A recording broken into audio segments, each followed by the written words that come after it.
Young ভাইদেরকে আমি খালি কয়েকটা নসিহত করতে চাই, আপনাদের জন্য আসা। আলোচনা অনেক শুনছেন জীবনে, নামাজ রোজা হজ জাকাতের আলোচনা বহুত শুনছেন আলহামদুলিল্লাহ।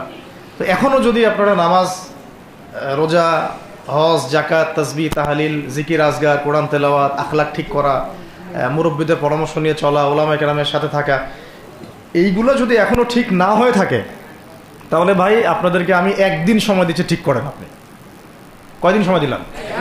একদিন সময় দিচ্ছি, আপনি ঠিক করে নেন, সব নামাজ ঠিক করে নেন, নিজের গুনাহের জন্য তওবা করেন, হারাম রিজিক থাকলে ছেড়ে দেন, পরিবার না গড়ে থাকলে পরিবার গড়েন, তারপরে রিজিকে হারাম থাকলে ছাড়েন, আপনার সন্তানকে মানুষ করেন, মুহাক্কিক বরেণ্য আলেমদের সোহবতে থাকেন, ওলামায়ে কেরামের সাথে থেকে হাত শক্তিশালী করেন, মাদকের সাথে থাকলে ছাড়েন, গান বাজনার সাথে থাকলে ছেড়ে দেন, যত কবিরা গুনাহ সব ছাড়েন, ছেড়ে নিয়াত করেন যে আগামী যদি আমি 10 বছর বাঁচি 10 বছর, 20 বছর বাঁচলে 20 বছর, 100 বছর বাঁচলে 100 বছর আল্লাহর জন্য ঢেলে দিব ইনশাআল্লাহ।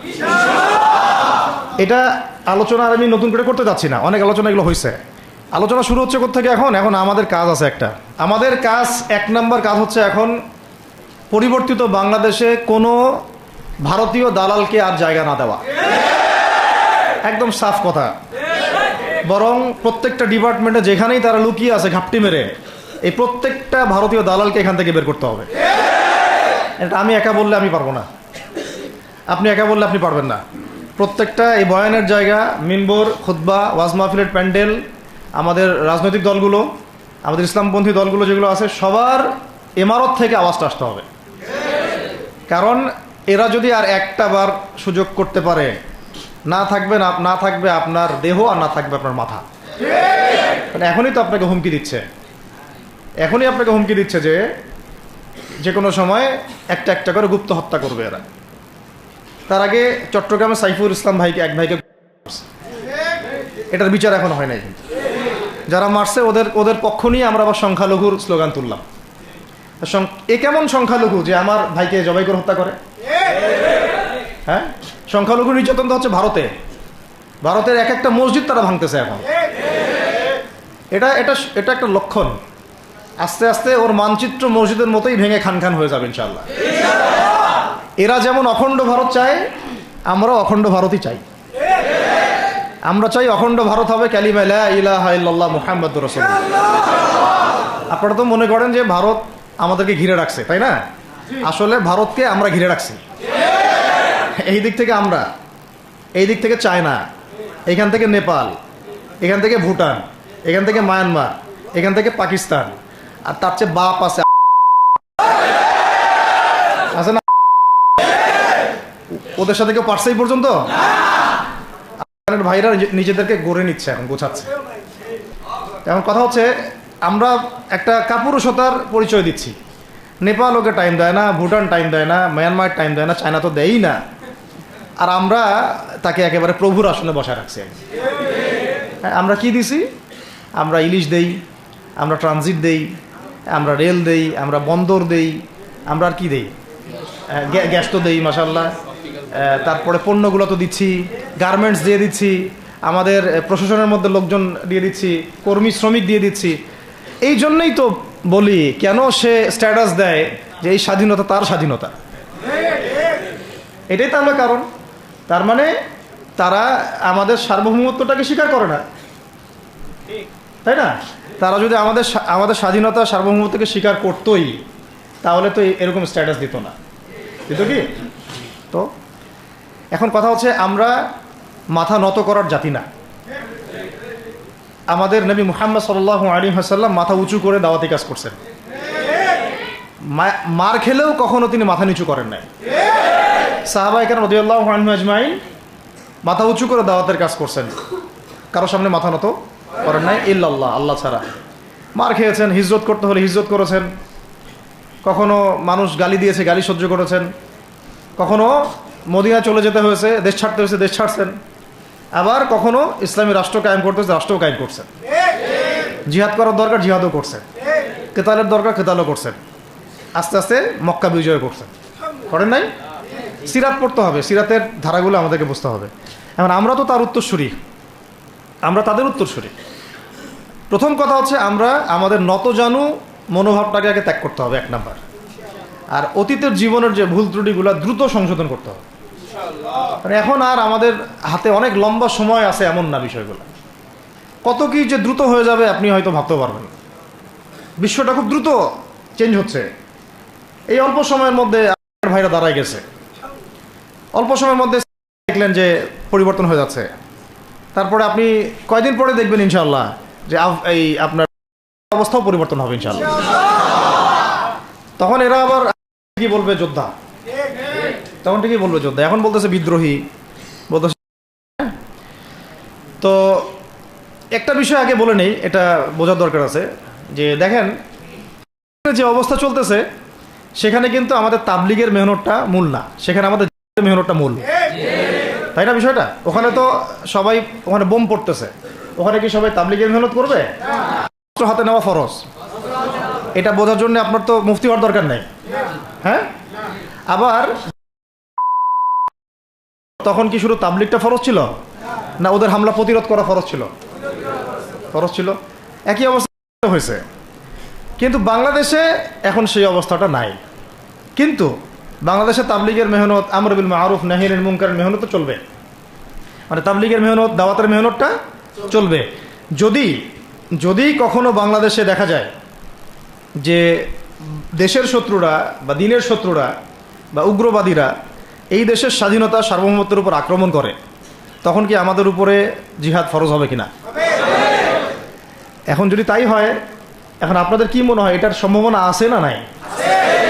এটুকু ইন্টেলেকচুয়াল অবস্থা তো আপনাদের আছে, এটার সম্ভাবনাও হতে পারে, আজ হোক কাল হোক, হতেই পারে। তখন আমার প্রিপারেশনটা কি হবে সেটা আমাকে এখন জানতে হবে। আমার প্রিপারেশনটা কি হওয়া উচিত?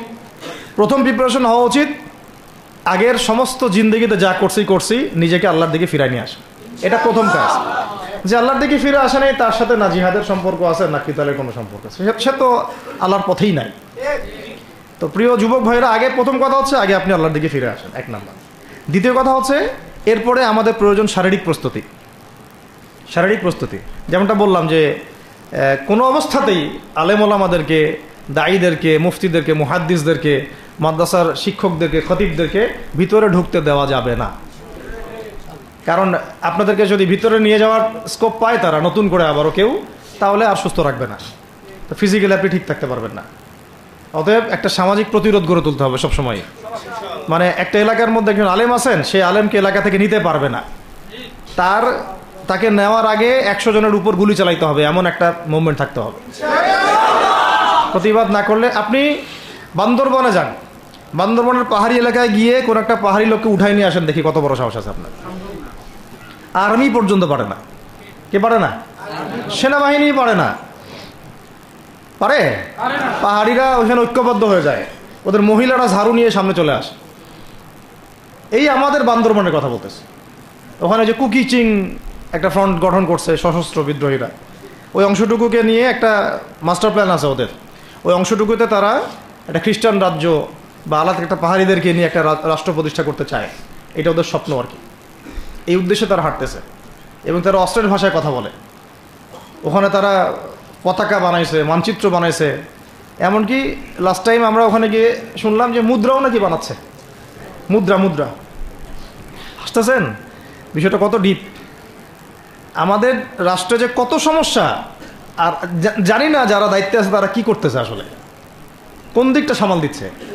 অর্থনৈতিক দিকটা দেখবে না এই পাহাড়ি এলাকার সমস্যাগুলো মেটাবে, নাকি আমাদের মুসলিম উম্মার অভ্যন্তরীণ সমস্যাটা মেটাবে, না শহীদ ভাইদের খবর নিবে, না পঙ্গু ভাইরা যারা পড়ে আছে হাসপাতালে তাদের খবর নিবে? সিনেমা দেখতে বসে গেছে। কোন আক্কেলে সিনেমা দেখেন আপনি? আপনার সিনেমা দেখার সময় কোথায়? আপনার সিনেমা দেখার সময় কোথায়? এই যে যতগুলো ভাই শহীদ হয়েছে তাদের পরিবারের খোঁজখবর নেওয়া লাগবে না? এবং যতগুলো ভাই এখন হাসপাতালে কাতরাচ্ছে তাদের সঙ্গে হাজার হাজার ছাত্র ভাই, তাদের চিকিৎসা করানো লাগবে না? যত মানুষকে গুম করা হয়েছে ওদেরকে মুক্ত করা লাগবে না? তারাও তো জানে এটা অন্যায়, এবং যারা করে তারাও বলে এটা অন্যায়। জানেন, যারা করে তারাও বলে এটা অন্যায়। এবং আমাকেও বলেছিল যে, আমি জিজ্ঞাসা করেছিলাম যে আমাকে যদি মানে প্রকাশ্য কোর্টে চালান করে দেওয়া হয় এবং জাতির সামনে বলা হয় যে আমাকে গুম করা হয়েছে, এবং এরপর যদি বলা হয় যে আমাকে গুম করার পরে কোনো রকমের নেগেটিভ কিছু পাওয়া যায় নাই, তাই আমরা ছেড়ে দিয়েছি, এই কথাটা কি বলা যাবে কি যাবে না? তারা বলছে যে না, এটা বলা যাবে না, কারণ এই কাজটা তো মানবতা বিরোধী অপরাধ, এটা করলে তো বললে তো সবাই আবার বুঝে ফেলবে। তো এই হলো অবস্থা। ওখানে আমরা বুঝেছি যে বাংলাদেশের প্রশাসনে দুইটা ভাগ আছে। একটা ভাগ হচ্ছে মারাত্মক রকমের ইসলাম প্রিয় এবং দেশপ্রেমিক, মাশাআল্লাহ, আমরা তাদেরকে স্যালুট জানাই, মাশাআল্লাহ। কিন্তু আপনারা ভুল জায়গায় শ্রম দিচ্ছেন, আপনারা ভুল জায়গায় মেধা, শ্রম এবং আপনাদের জীবন নষ্ট করতেছেন। আপনাদের থাকা দরকার ছিল ওলামায়ে কেরামদের সাথে, তাহলে আপনাদেরকে টক্কর দিয়ে কেউ সামনে যেতে পারতো না। আপনারা খালিদ বিন ওয়ালিদ হতে পারতেন আমাদের, আপনারা কিন্তু ওমর ইবনুল খাত্তাব হতে পারতেন। ওইখানে ঢুকে আপনারা শুধুমাত্র দুনিয়ার স্বার্থে সব নষ্ট করতেছেন। আমাদেরকে বলা হচ্ছে হুজুর বদদোয়া করিয়েন না, হুজুর ছেড়ে দিচ্ছেন, আমাদেরকে বদদোয়া দিয়েন না আবার বের হয়ে। আমাদের চাকরি এটা, ডিউটি এটা। এক ভাই আমাকে কোরআন এনে দিয়েছিল, নির্জনতা তো, ওখানে নির্জনতার সঙ্গে হচ্ছে কোরআন, কোরআন এবং নামাজ। তো এক ভাই দেখেছে আমি একটু নির্জন, মন খারাপ বসে আছে, একটা কোরআন নিয়ে এসে দিয়েছে, হুজুর কোরআন পড়েন আপনি, মন ভালো হবে। আর একজন এসে কোরআন নিয়ে চলে গেছে। কোরআন পড়ে ওখানে যদি আপনি আবার উল্টাপাল্টা কিছু করেন, ওদের নিয়ম নাই কোরআন দেওয়ার, কোরআন দেওয়ার কি নাই, নিয়ম নাই। তো এই হলো অবস্থা। কথা হচ্ছে যে এই ভাইদেরকে মুক্ত করাও তো তাদের কাজ ছিল। যে ওলামায়ে কেরামদের একজনের উপরে 3টা 4টা 5টা 10টা করে মামলা এখনো ঝুলতেছে, তাদেরকে মুক্ত করা উচিত ছিল না? আর এই পুরো জুলুমের পিছনে যত জালেম ইনভলভ ছিল তাদেরকে আইডেন্টিফাই করে ভিতরে ঢুকানো উচিত ছিল না? হয়েছে সব কিছু? তো এই জিনিসগুলোর মধ্যে অনেক গ্যাপস আছে। এগুলো যদি এভাবে চলতে থাকে তাহলে আগামীতে আমরা যারা ইসলামিক রাজনীতি করব বলে চিন্তা করতেছি বা ইসলামকে রাষ্ট্র ক্ষমতায় নিতে চাই, আমরাও কিন্তু বেগ পাবো, আর কি ভালো রকমের বেগ পাইতে হবে। আর বিগত সময় আমরা অনেক ভুল করছি, যেমন মন খারাপ করেন না, এগুলো আমরা ভুল করছি। এই যে আমরা সেকুলারদেরকে অনেক বিশ্বাস করে ফেলছি, ওদের সাথে জোট করতে গেছি, ঠিক আছে, ওদেরকে আমরা ভাই বোন করার চেষ্টা করছি। আসলে এদের সাথে আর কাফেরদের সাথে কোনো পার্থক্য নেই। সেকুলারিজমে যারা আছে আর কুফার যারা, এদের মধ্যে কোনো পার্থক্য নাই। ওই কালিমা পড়া না পড়ার পার্থক্য, তো বাকি আপনার পিঠে ছুরি এরাও মারবে ওরাও মারবে। আর আমি ছোট মানুষ, ছোট জায়গা থেকে বলতে চাই যে আমাদের যে ওলামায়ে কেরামগণ মাঠে আছেন, যে রাজনৈতিক দলগুলো আপনারা মাঠে আছেন, এবার আপনারা কোনো রুটির টুকরার জন্য লড়বেন না, এবার পুরা রুটি নিয়ে লড়বেন। প্রত্যেক আসনে প্রার্থী দিবেন আপনারা, যেহেতু এর বাইরে সিস্টেম, এখন অন্য সিস্টেমে যাওয়ার সুযোগ হচ্ছে না, তাহলে পুরা রুটিটার জন্য লড়তে হবে আপনাদের। আমাদের টার্গেট হচ্ছে এখন একটা ইসলামপন্থী সরকারকে রাষ্ট্র ক্ষমতায় নিয়ে যাওয়া, এটা আমাদের একটা প্রধান টার্গেট। এখন আমাদের এজেন্ডা স্পষ্ট, কোনো গোপন এজেন্ডা নাই। আমাদের কি নাই? কোনো গোপন এজেন্ডা নাই। আমরা চাই বাংলাদেশে এখন একটা ইসলামপন্থী রাষ্ট্র ব্যবস্থা গড়ে উঠুক, ইসলামপন্থী সরকার শাসন ক্ষমতায় আসুক। এটার জন্য আপনাদের সবার ভূমিকা আছে না? কেউ কথা দিয়ে ভূমিকা রাখবেন, কেউ লিখবেন, কেউ বলবেন, কেউ যেভাবে হোক আপনাকে ভূমিকা তো রাখতেই হবে। কারো বসে থাকার সুযোগ নেই এখন আর। এই রাষ্ট্রটাকে ইসলামিক রাষ্ট্র হিসেবে গড়ার দায়িত্ব এখন সবার কাঁধে আসছে। আমরা আমাদের জায়গা থেকে বলতেছি, বাকি কাজ কিন্তু আপনাদেরকে করতে হবে। আল্লাহ পাক করার তৌফিক দান করেন। আর ইসলামপন্থী ভাইদের আপোষের যে দূরত্ব, এটা কমায় ফেলতে হবে। এই দূরত্ব রাখা যাবে না। ইখতিলাফ আছে থাক, যদি আকীদাগত মৌলিক কোনো পার্থক্য না থাকে, আমরা তো ভাই ভাই নাকি? আমাদের চেয়ে কি মানে সেকুলার আমাদের বেশি বড় ভাই? আমাদের চেয়ে কি যে নাস্তিক মুরতাদের আমাদের বড় ভাই? কমিউনিজমে যারা আছে ওরা আমাদের বড় ভাই?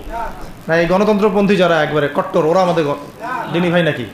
আমাদের তো ভাই, সোজা কথা হচ্ছে ইন্নামাল মুমিনুনা ইখওয়া, ইন্নামাল মুমিনুনা, মুমিন যারা, মুমিন ভাই, মুমিনে কি ভাই, খালাস।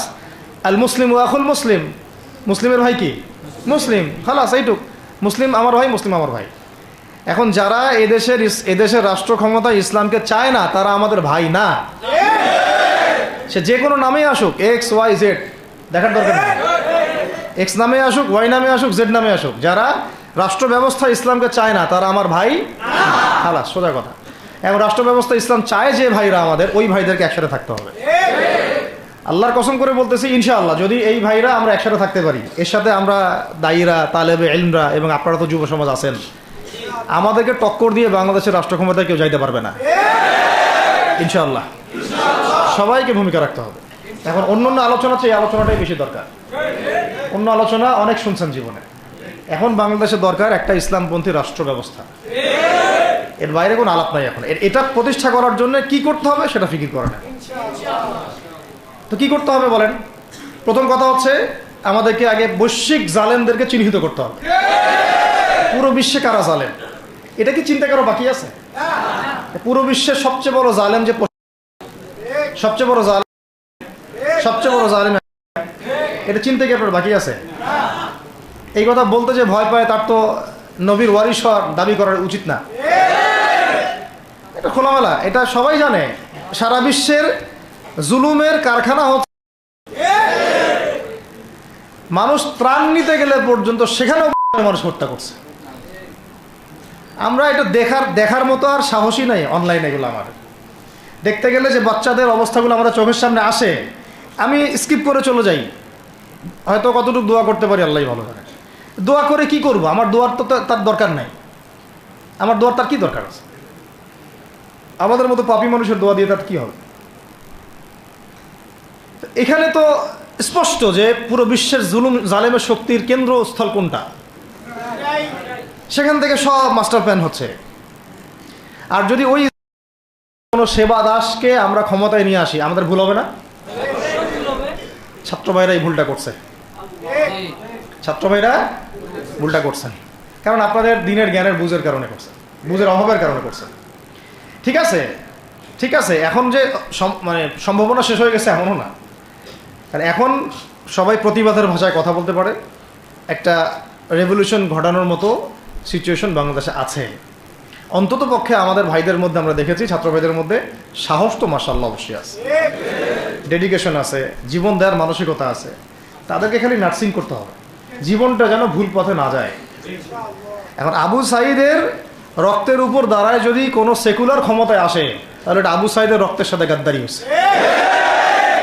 এই মুগ্ধদের রক্তের উপর সিঁড়ি বানায় যদি কোনো জাতীয়তাবাদীরা আর ওই সেই গণতন্ত্রপন্থীরা, ওই ইসলামের দুশ্মনরা, ওই ভারতের দালালরাই যদি ক্ষমতায় আসে, তাহলে এটা ওদের রক্তের সাথে গাদ্দারি হচ্ছে। এই গাদ্দারির মাফ হবে না। এইটা পলাশির যুদ্ধের চেয়ে বড় মীর জাফরি হয়েছে, এটা ৭১-এর চেয়ে বড় রাজাকারী হয়েছে। আপনারা বলেন যে দেখেন, ভালো করে বুঝেন, গুম হয়েছে এক শ্রেণী, আমার কথা মন খারাপ করে না, এক শ্রেণী হয়ে গেছে, এক শ্রেণীর শাপলা চত্বরে রক্ত দিছে, তাই নাই? এক শ্রেণী ওলামায়ে কেরাম মামলা নিয়ে ঘুরে বেড়াচ্ছে মাথার উপরে, এক শ্রেণীর ছাত্র ভাইরা রাস্তায় শহীদ হলো, আর এক শ্রেণীর ছাত্র ভাইরা পঙ্গু হয়ে হাসপাতালে বেডে পড়ে আছে। আর ক্ষমতায় গেছে কারা? নতুন এক শ্রেণী। হ্যাঁ, এবং ওখানে এমন কিছু মানুষ আছে যাদের সাথে আন্দোলনের কোনো সম্পর্কই ছিল না, সম্পূর্ণ উড়ে এসে জুড়ে বসছে তারা। তাহলে এখানে ইসলামিক রাজনৈতিক দলগুলোকে সামনে রাখা যাইতো, তাদের থেকে তো উপদেষ্টা একটাও নেয় নাই। জামাত ইসলাম থেকে একটা উপদেষ্টা নিছে কিনা? হেফাজত ইসলাম থেকে কোনো উপদেষ্টা নিছে কিনা? আমাদের চরমনায় থেকে একটা উপদেষ্টা নিছে কিনা বলেন? তার মানে রাষ্ট্র গঠনে আমাদের কোনো ভূমিকা নাই না। আমাদেরকে বুঝাইছে যে আপনারা পরে আসেন, ইলেকশন দিব, তখন আপনারা ইলেকশন লইলেন। ইলেকশন সে কবে দেয় সেটাও দেখেন, আদৌ দেয় কিনা সেটাও দেখেন। কাকে বিশ্বাস করবেন আপনি? বিশ্বাসটা করবেন কাকে? যখন মোস্তফা সরোয়ার ফারুকের মধ্যে একজন উপদেষ্টা হচ্ছে, বিশ্বাসটা আপনি করবেন কাকে? সারা জীবন মানুষকে পরকীয়া শিখাচ্ছে, তার কোন যোগ্যতায় সে উপদেষ্টা হচ্ছে? আচ্ছা, এটা কাজ করেন, এটা উপদেষ্টা করার জন্য একটা পরীক্ষা নেন না, দেখি বিসিএস এর মতো, দেখেন না এরা পাশ করে কিনা। অথবা আপনি একটা কাজ করেন, ইসলামিক সেন্সের পরীক্ষা নেন, দেখেন কোরআন তেলাওয়াত করতে পারে কিনা। কিসের ভিত্তিতে হলো? তো এই যে এই সমস্যাগুলো থেকে গেছে, তারপরেও যা হয়ে গেছে হয়ে গেছে। এখন আমাদের যেটা কথা সেটা হচ্ছে, আমরা তো আর কোনো বিদ্রোহে যেতে চাই না, আমরা যে শান্তিপূর্ণভাবে ইসলাম প্রতিষ্ঠা করতে। কিন্তু প্রয়োজনে যদি তারা মানে আমাদের উপর জুলুমের ভাষা বেছে নেয়, তাহলে আমরা অবশ্যই এবার প্রতিবাদের ভাষা বেছে নেব ইনশাআল্লাহ। এই জন্য সবার আগে জরুরি হচ্ছে যুবকদেরকে এক কাতারে থাকা, ইসলামপন্থী ভাইদের সাথে থাকা, ইসলামী সংগঠনের সাথে থাকা, এবং নাম XYZ যেটাই হোক না কেন, নাম XYZ হতে পারে, আপোষে ভাই ভাই হয়ে থাকা। এটাতে যদি ভাই আমরা এবার ভুল করি, আল্লাহর কসম করে বলতেছি, আল্লাহ না করুক, এরপরে যদি মায়ের আসে, না আপনি বাঁচবেন না আর আমি বাঁচব, কেউই না, ইনশাল্লাহ ওই দিন আসবে না। আর আমরা যদি ইনশাআল্লাহ আজ্জা ওয়া জাল যদি আমরা এটাকে মদিনা রাষ্ট্র বানাতে পারি, এই বাংলাদেশকে যদি আমরা একটা মদিনা রাষ্ট্র বানাতে পারি, ইনশাআল্লাহ কালকে গাজওয়াতুল হিন্দ হবে ইনশাআল্লাহ। ওটার জন্য রেডি আমরা ইনশাআল্লাহ। পাকিস্তানের কাছে কিছুই নাই, আছে খালি 10টা 12টা পারমাণবিক মনে অস্ত্র, তাতেই ভয়ে কাঁপতে থাকে। চায়না খালি একটু ভয় দেখায় যে আগাইলে কিন্তু সিকিম নিয়ে নিব, আগাইলে কিন্তু চিকেন নেক গিলে ফেলবো। চায়নার ওই ছোট ছোট যোদ্ধাদের কাছে যে মাইটটা খায়, আর আমাদের এখানে দেখা যায় যে সীমান্তর মধ্যে একটা একটা কৃষকও যদি সীমান্ত থেকে দূরেও হাল চাষ করে, ওকে গুলি করে মেরে ফেলায়। ফেলা নেই, ফেলানির কথা ভুলে গেছেন আপনারা? আমাদের বন্যা, এরকম কতগুলো মানুষকে সীমান্ত হত্যা করে মারা হয়েছে। আজকে গুগলে গিয়ে সার্চ করে দেখেন কতগুলো মানুষকে বিগত 15 বছরে সীমান্ত হত্যা করা হয়েছে। তো এখানে আমাদের স্বাধীনতার প্রশ্ন আসে না, এখানে গণতন্ত্রের কথা আসে না, সার্বভৌমত্বের কথা আসে না, না, বরং তারা ক্ষমতার জন্যে ওদের কাছে ইমান বিক্রি করে দিয়েছে। ক্ষমতার জন্যে এই উগ্রদের কাছে, মানে উগ্র হিন্দুত্ববাদীদের কাছে ওরা তাদের ইমান, ওদের আমল, ওদের তাকওয়া, ওদের দিন সব বিক্রি করে দিছে। এই জন্য আমি আগে বলেছি একটা লেকচারে যে আমরা যদি বিরিয়ানি খেতে চাই, আপনি যদি বিরিয়ানি খেতে চান, একটা পাত্র নেবেন কি না? আচ্ছা, পাত্রটা যদি ময়লা থাকে খাবেন? পাত্রে অনেক ময়লা আছে, আপনি কি ওইখানেই বিরিয়ানি ঢালবেন? তাহলে খাওয়া শুরু করবেন? সবার আগে আপনি কি করেন? এটাকে ধোন, পরিষ্কার করেন, তাই মদিনা রাষ্ট্রটা কায়েম করা। তো আমরা যে কোনোভাবেই হোক মদিনা রাষ্ট্রটা আমাদের কায়েম করতে হবে আগে, তারপরে ইনশাআল্লাহ তাআলা দেখবেন, হ্যাঁ, ওই অখণ্ড ভারত আমরাও কায়েম করবো ইনশাআল্লাহ। সংখ্যা দিয়ে কিচ্ছু না, ওদের সংখ্যাকে আমরা ভয় পাই? ওদের সংখ্যাকে ভয় পাওয়ার কিচ্ছু নাই, সংখ্যাকে ভয় পাওয়ার কিচ্ছু নাই। কারণ এই যে কোরআন, আমার সামনে যে কোরআনটা আছে, এটা দেখে একটু খারাপ লাগলো। কোরআনের যে অবস্থা, এটা খুব মনের কষ্ট দিল আর কি। কোরআনটা হবে চকচকা, এটা দেখে বোঝা যাচ্ছে এটা অনেকদিন কেউ পড়েই নাই। আপনাদের বাসার যদি কোরআনের এই হালত হয়, তাহলে আমাদের দ্বারা দিন কায়েম হবে না। আপনার কোরআনের হালত হবে এমন যে কোরআনে এক বিন্দু পরিমাণ কোনো ময়লা নাই, প্রত্যেক দিন আপনার হাতের স্পর্শেই ময়লা দূর হয়, তখন এই কোরআন আপনার পক্ষে কথা বলবেন ইনশাআল্লাহ। তো ভাই, কোরআনের কাছে চলে আসেন, আর দেরি করেন না, সময় নাই। আল্লাহ পাক সবাইকে কবুল করেন, আমিন।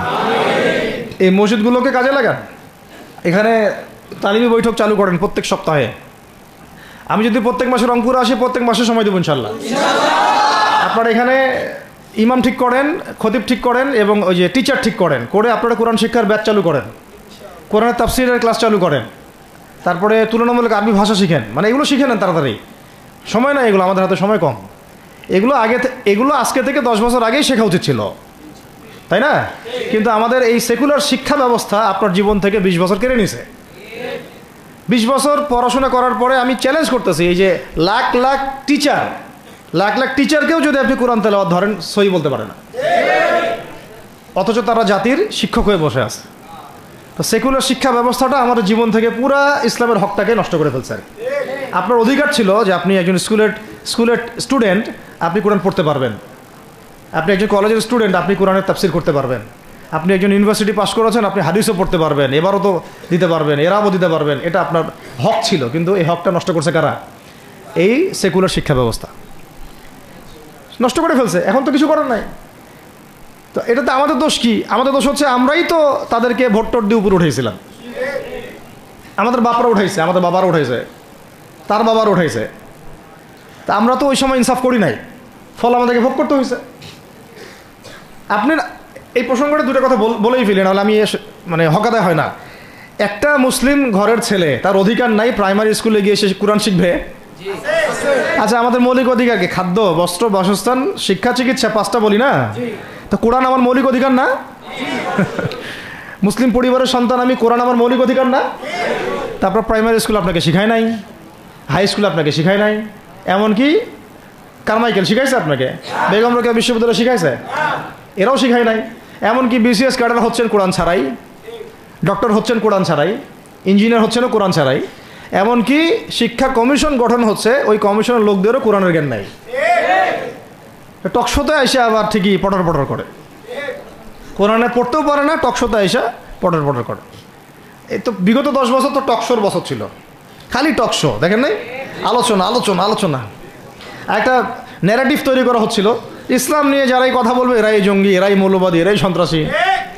হ্যাঁ, তো কীভাবে মানুষের ব্রেন ওয়াশ করা হয়েছে। আমি আসলে অবাক হয়ে গেছি এই ঘটনাতে, জুলাইয়ের ঘটনায়, যে যুব সমাজকে ধ্বংস করার জন্য তারা 20 বছর ঢেলে দিছে, ওই যুব সমাজই তাদেরকে পিটাই বের করছে। আল্লাহ পাকের কি পরিকল্পনা! আপনাদেরকে ধ্বংস করার জন্য 20 বছর ধরে তারা সিলেবাস কারিকুলাম করছে। আপনাদেরকে শরৎচন্দ্র পড়াইছে, বঙ্কিমচন্দ্র পড়াইছে, হুমায়ুন আহমেদ পড়াইছে, হুমায়ুন আজাদ পড়াইছে, হ্যাঁ শেক্সপিয়ার পড়াইছে, আর কত কি পড়াইছে। কোরআন পড়তে দেয় নাই, নামাজের স্বাধীনতা দেয় নাই, পর্দার স্বাধীনতা দেয় নাই। আমাদের বোন পর্দা করে পরীক্ষা দিতে গেছে, নিকাব খুলে ফেলা হয়েছে, কি করে নাই। কিন্তু ওই ছাত্র জনতার হাতেই পিটানি খাইতে হয়েছে। আল্লাহ পাকের দেখছেন কি একটা মিরাকেল, আল্লাহ পাকের কি মানে কুদরত, ক্যারিশমা। ঠিক কিরকম হয়েছে জানেন? ঘটনাটা হয়েছে এরকম যে ফেরাউনের ঘরেই মুসা আলাইহিস সালামকে আল্লাহ পাক বড় করছে। মাশাআল্লাহ। তো আপনাদেরকে ধ্বংস করার জন্যই কিন্তু এই পলিসিগুলো অ্যাপ্লাই করা হয়েছিল। এখন যে আল্লাহ পাকের রহমতে আপনারা বিপদে যান নাই, আলহামদুলিল্লাহ। এখন যেটা আল্লাহ পাক বোঝার তৌফিক দিচ্ছেন, দেখেন আপনারা কোরআন শিখতে পারতেন, এখানে পারেন নাই। শিক্ষা কমিশনের মধ্যে কোরআন নাই। শুধু তাই না, দেখেন 360 জন এমপি মন্ত্রীকে আপনি বসায় দেন, 360 জন এমপি মন্ত্রীকে বসায় তাদের সবাইকে শুধু কিচ্ছু না, আমি বলবো খালি সূরা ফাতিহা তিলাওয়াত করতে বলেন। পারলে শুধু মমতাজ পড়তে পারে নাকি? কারণ তার তো বুখারী মুসলিম সিয়াসিটা পড়া আছে, ওটা পড়া ছিল আর কি, এটা পড়া ছিল, তো হয়তো সে পারতে পারে। না পারলে তো ভালো, খারাপ কিছু না, ঠিক আছে। তো বাকি কেউ কিন্তু পারে না।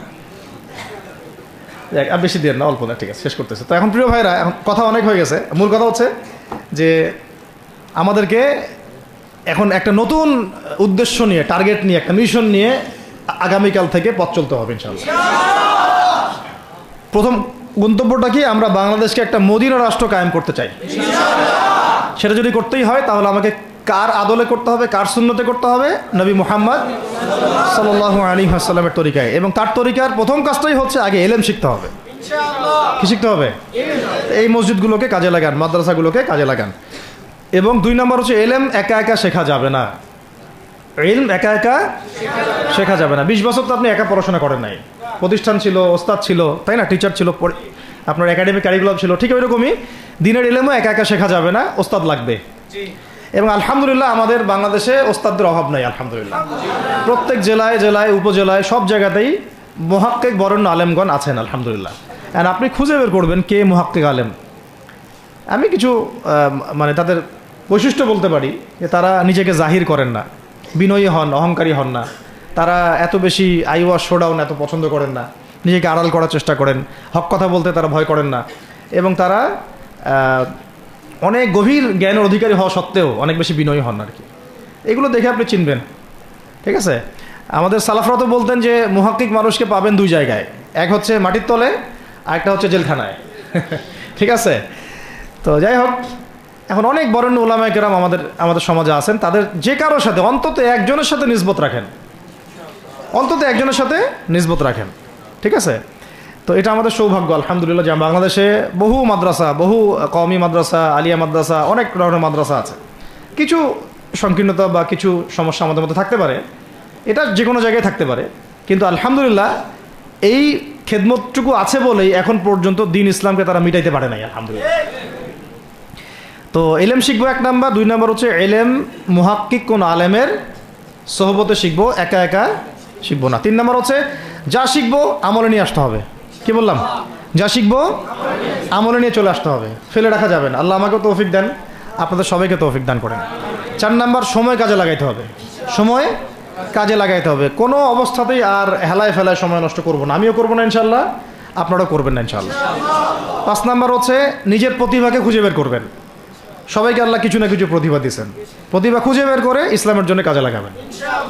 6 নাম্বার হচ্ছে যাদের রিজিক হালাল তাদের তো আলহামদুলিল্লাহ কোনো সমস্যা নেই। যাদের হারাম রিজিক আজকে ছাড়তে হবে, কোনো সুদের সাথে সম্পৃক্ত থাকা যাবে না, কোনো ঘুষ, কোনো দুর্নীতি, কোনো মাপে কম দেওয়া, কোনো হারামে আমি খাবো না, আমি কোনো হারামের কাছে যাব না। আর উত্তরবঙ্গের বড় বড় ফেতনাগুলোর মধ্যে এই সুদী এনজিওদের ফেতনাও আছে, কাদিয়ানিদের ফেতনাও আছে, তাই না? তারপরে আপনার এই যে ইসাই মুসলিমদের একটা ফেতনা আছে না, একটা ফেতনা আছে। তারপরে এই আপনার বিড়ি ফ্যাক্টরি, তামাক ফ্যাক্টরি, এগুলো ফেতনা আছে হারাম খাওয়ার। আবার নতুন করে ইসকনের ফেতনাও উত্তরবঙ্গে দেখা যাচ্ছে। তো এই ফেতনাগুলোকে চিহ্নিত করে আপনাকে বেঁচে থাকতে হবে এবং রিজিকটাকে হালাল করে ফেলতে হবে, ঠিক আছে। এর পাশাপাশি হচ্ছে 6 নম্বর বলবো যে পরিবারগুলো গড়ে তুলতে হবে। প্রত্যেকটা পরিবার হবে একটা দুর্গ, মানে আমার পরিবার হচ্ছে আমার একটা ইসলামিক রাষ্ট্রের মতো। এই পরিবারের মধ্যে অন-ইসলামিক কোনো কাজ চলে না। পরিবারের মালিক কে? আমি না? এখানে কি রাষ্ট্র আমাকে হস্তক্ষেপ করতে পারবে? তা আমার পরিবার আমার কন্ট্রোলে চলবে, একদম ইসলামিক অনুশাসন অনুযায়ী চলবে, ডানে বামে নড়তে পারবে না। এভাবে আপনাকে শক্ত থাকতে হবে। 7 নম্বর হচ্ছে এখন থেকে তাবলিগের কাজ সবাইকে করতে হবে। কতটুকু করবেন? যতটুকু আপনি জানেন, যতটুকু আপনি জানেন। যেটা জানেন না ওইটা নিয়ে কথা বলার দরকার নেই। আর সমাজে কিছু ইখতলাফি মাসালাগুলো আছে যেগুলোকে নিয়ে কিছু মানে মোটা বুদ্ধির মানুষেরা আর কি মসজিদগুলো ভাগ করে ফেলে, ঠিক আছে। এই পাল্লায় পড়া যাবে না।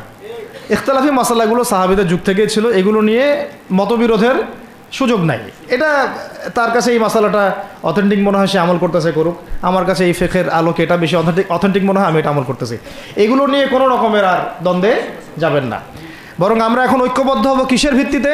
আমরা ঐক্যবদ্ধ হব আকীদা, আমল এবং মানহাজের ভিত্তিতে। আমাদের আকীদা আহলুস সুন্নাহ ওয়াল জামাআর আকীদা থাকবে, আমল থাকবে সাহাবীওয়ালা আমল, এবং মানহাজ থাকবে আমরা সালাফদের আদলে বাংলাদেশে দিন কায়েম করতে চাই, খালাস। আর যারা দিন কায়েমের কথা বলবে না ওদের সাথে আমার ঐক্য হবে না। কি হবে? দিন কায়েমের কোনো ফিকির নাই, তার সাথে আমার ঐক্য হবে কিভাবে? তার ফিকির আছে শুধু মসজিদ নিয়ে আর অন্য কিছু নিয়ে, তার দল নিয়ে বা তার মানে আরও তো আছে অনেক কিছু আর কি, এইগুলো নিয়ে। তো ওইগুলো বাদ দিলাম। এই আমর বিল মারুফের কাজ সবাইকে করতে হবে এবং একই সাথে সবাইকে এখন থেকে প্রতিবাদী হতে হবে, অন্যায়ে নিষেধ করতে হবে। এলাকায় অন্যায় হতে দিবেন না আপনারা। এলাকার মধ্যে জুয়া খেলবে কেন? আপনারা প্রতিবাদী হবেন। এখানে গাঁজা খাবে কেন? আপনি প্রতিবাদী হবেন। মাদকের আকারা হবে কেন? আপনারা প্রতিবাদ করবেন। এখন তো আপনি পুলিশ প্রশাসনের অপেক্ষায় বসে থাকার সময় নাই তো এখন আপনার।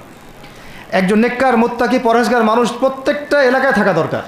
আপনাদের মধ্যে একটা জামা বা কমিউনিটি থাকা দরকার, মানে একটা অ্যাসোসিয়েশন থাকা দরকার, যারা ওই এলাকাকে সংস্কারের কাজ করবে ইনশাআল্লাহ। অথবা বৃহত্তর সংগঠন যেগুলো আছে বাংলাদেশে, তাদের অঙ্গ সংগঠন হিসেবে আপনারা কাজ করতে পারেন। আল্লাহ পাক তৌফিক দান করেন। মানে একটা চেইন অফ কমান্ড গড়ে তুলতে হবে দেশব্যাপী। এটা অলরেডি আছে, এবং নতুন করেও যদি কেউ চায় যে আমি কিছু অ্যাসোসিয়েশন করব যেটা আমর বিল মারুফের কাজ করবে, নাহিল মুনকারের কাজ করবে, তাহলে এটা করতে পারেন ইনশাআল্লাহ।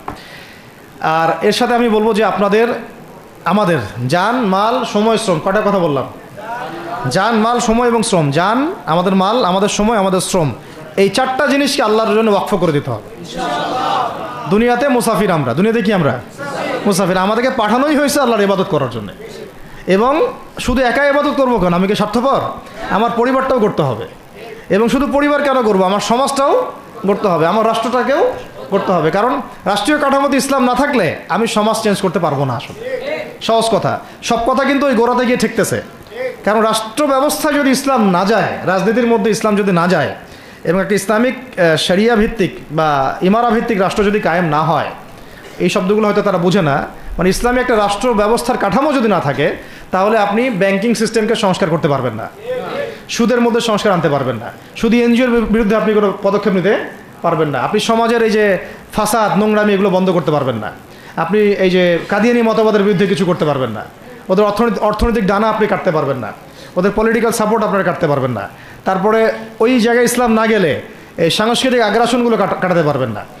পাশের প্রতিবেশী রাষ্ট্রদের যে আগ্রাসী ভূমিকা, এগুলোর ব্যাপারে আপনি কোনো পদক্ষেপ নিতে পারবেন না। তাই ওই জায়গা পর্যন্ত যদি না যেতে পারি আমরা, তাহলে কথাগুলো শুধু বলাই হবে, কোনো বাস্তবায়ন হবে না। অতএব আমাদের মূল কাজ একটা, এখন ওই উপরের লেভেলে ইসলামকে নিয়ে যাওয়া। এই কাজগুলোর মধ্য দিয়ে আমরা ইসলামকে নিয়ে যাবো ইনশাআল্লাহ তাআলা। আর সর্বোপরি আসন্ন সময়গুলোতে যখন ওলামায়ে কেরাম, আমাদের বরেণ্য আলেমগণ, আমাদের বরেণ্য ওস্তাদগণ এবং আমাদের তুল্লাবরা, আমাদের জামাআগুলো, আমাদের ইমারাগুলো এবং আমাদের ইসলামী সংগঠনগুলো, তারা যখন মাঠে থাকবে, তখন তাদেরকে একা ছেড়ে দেওয়া যাবে না। মই দিয়ে গাছে উঠায় মই টানা যাবে না। শাপলা চত্বরে এই কাজটা করছেন আপনারা, কিন্তু শাপলাতে কিন্তু এই কাজটা হয়েছে। ওখানে কিন্তু এতগুলো ভাইয়ের ওখানে শহীদ হওয়ার কথা ছিল না, এত সহজ ছিল না বিষয়টা। কিন্তু কিছু ভাই ছিল ওখানে আমাদের সাথে প্রতারণা করেছে, মই দিয়ে আমাদের কিন্তু মই টেনে নিছে, আমাদেরকে উপরে উঠাই দিছে। এরপর থেকে তো কত জেল, কত জুলুম, কত মামলা মোকদ্দমা, কত গুম হয়ে গেল শাপলার পর থেকে, হিসাব করেন। তো এবার এই ভুলগুলো আর করতে যায় না, এই মুনাফিকিগুলো আর কেউ করতে যায় না আল্লাহর ওয়াস্তে। আপনারা ওলামা ইকরামদের সাথে থাকেন, হাত শক্ত করেন, মই দিয়ে আবার গাছে উঠায় মই টানে নিয়েন না। আমি কি বুঝাতে পারছি? বুঝতে পারি নাই মনে হয়। অর্থাৎ ওলামা ইকরামগণ যখন মাঠে থাকবেন, ইসলামী সংগঠনগুলো যখন মাঠে থাকবে, আপনাদেরকে আমরা পাশে চাই। পাশে পাবো তো ইনশাআল্লাহ। আল্লাহ পাক যেন আমাদের সবার এই আওয়াজকে কবুল করেন। আমি আল্লাহ পাক আমাদেরকেও কবুল করেন, আমাকে কবুল করেন, আপনাদের সবাইকে কবুল করেন। আমাদের গন্তব্য একদম স্পষ্ট, হয় খেলাফা না হলে শাহাদা, হয় খেলাফা না হলে শাহাদা। ইনশাআল্লাহ তাআলা দুটোর যেটাই হোক না কেন আমরা সফল। আল্লাহ পাক আমাদের সবাইকে এই কথাগুলো বোঝার ও আমল করার তৌফিক দান করেন। أقول قولي هذا أستغفر الله لي ولكم ولسائر المسلمين بارك الله لنا ولكم بالآية الحكيم إنه تعالى